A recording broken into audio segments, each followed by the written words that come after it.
What's up, guys? Mad Rambles, episode 41. As always, step my keys to improve on.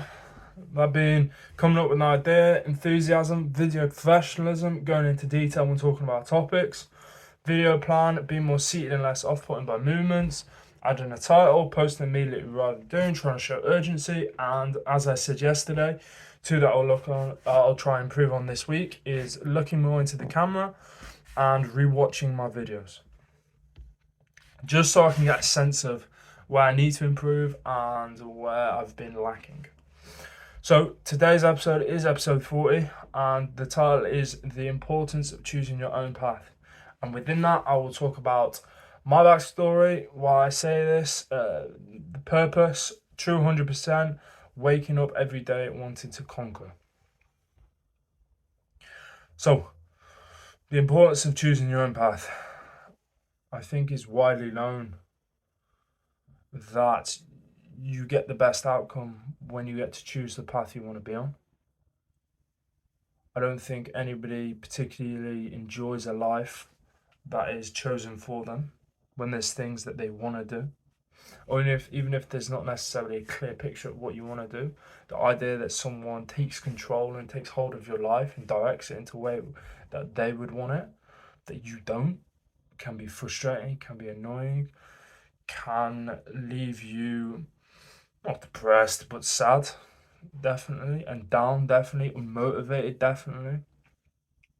And I say this is because from my experience, I've talked about before how I did my degree or did my degree in, and I didn't want to do that.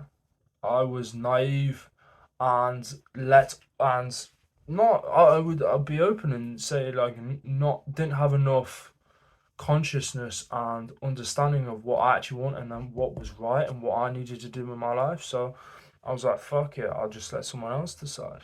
And that turned out to, funny enough, not be the right fucking decision.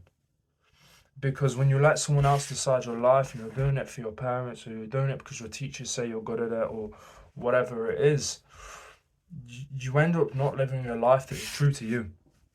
And when a life isn't true to you, you can never really be happy. And not that I've talked about this before, not that happiness is necessarily the goal, because discomfort's the goal, but you can never truly be fulfilled. So probably saying fulfilled is a better word than happy. So when you live a life that you don't desire, you can never truly be fulfilled. And I've talked about this in the previous one when I was saying about struggle for just struggling's sake. Like struggle is only worthwhile because it isn't forever and it has a purpose, right? Struggle is different to discomfort. Discomfort, you have your purpose, you're doing it for now, you're doing it for a reason, right? You want to become a millionaire, so you work your ass off to learn skills and to start a business to become a millionaire. You want to be the greatest footballer on the planet, so you run, you train, you play football, pass, shoot, whatever it is you need to do, so you can be that. But just doing something because someone else tells you to is just pure struggle. And if it isn't your purpose, you'll be able to tell. And you'll be able to tell so clearly. So clearly. Because when you do something that isn't necessarily your path, your purpose, what you are necessarily meant to do, what gives you vitality when you wake up, everybody should want to aspire to sort of just wake up and feel like what they're doing is their purpose, what they're doing is what they want to do. They feel it, they feel filled, you know, they feel charged by that. And I think when you don't choose what you want to do and you let someone else choose, or you let society guide you into what you want to do, you stop your ability to be able to wake up and have those feelings, and you become a slave. The type of person that wakes up and does something that they don't want to do for a cause that they don't care about because they don't really have a choice. That's a fucking slave. That's exactly what a slave is. And so much in life, it's like, oh, you gotta work, man. You You got to do this so you can afford a house, so you can afford a car. Why, bro? Why? Like, dude, you can go fucking live in Thailand in a little shack, doing what you want all day. You know what I mean? I'm down to fucking struggle. I'm down for the fucking hard work always. But doing the hard work just so that you can sort of stand amongst society that you don't really care about being in, to buy things that don't give you any happiness or pleasure, so that you can improve people, so you can impress people you don't give a shit about. What's the fucking point? Seriously, like, what is the fucking point? You know? To me,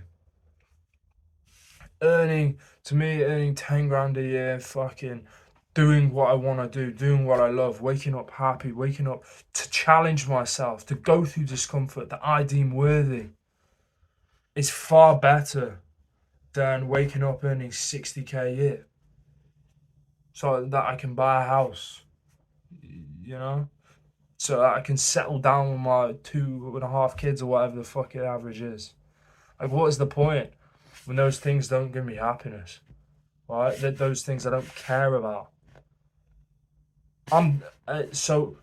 It's different when people talk about, bro, fucking grind your ass off, be a multi-millionaire in 20 years. I'm fucking down for that. But it's got to be something that fulfills you, that captivates you. I think living a life just for money and not doing something that captivates you is just pointless. You know, if you're gonna play the game, you better off play it in your terms, right?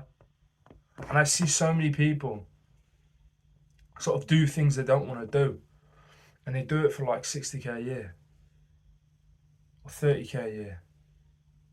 But if I'm gonna do something that I don't want to do, I'm gonna do it for 1 million a year. Otherwise, I'm gonna earn 10 grand a year in Thailand doing what I want to fucking do. And I don't understand that idea that society tries to push you in, the way it sort of tries to put you down this sort of avenue of, you know, you've got to do this because you've got to afford this because everyone expects this. Like, why? Who the fuck cares? Like, seriously, who the fuck cares? And you'll realize what you're capable of, your true 100%, your true edge, when you're doing something you love. You know? And you're really doing something you love. Like, I've done multiple things in my life that I've loved, and I've done hours of it, and it's fucking hard, and you're getting to the depths of it, and you're fucking pushing yourself, and you're giving fucking everything, you're dying, right? And you're being able to do this, right? And it genuinely feels easier than doing something that has no point, that to get an outcome that you don't care about, that's fucking this amount, right? For me, doing like 2 hours of work of engineering, my degree, was so much more fucking harder, and not just the content was hard, not it wasn't hard to understand or whatnot. It was harder in the sense of just doing it, than a whole day of deep work, 3-4 sessions of 1.5 hours of deep work, of marketing, sales, copywriting. Because it's what I want to do. It's what I enjoy. So to be truly successful, you must follow your passion. You must follow your purpose and find your purpose, because then you are able to give true 100%. And when someone else chooses your path, often that doesn't correlate with your purpose, and therefore you are lying to yourself when you say you work the most you can do. When people say, "Oh, I give 100%, but I don't enjoy what I do," well, you're not giving 100%, are you? Maybe you're giving what you perceive to be 100% in that area,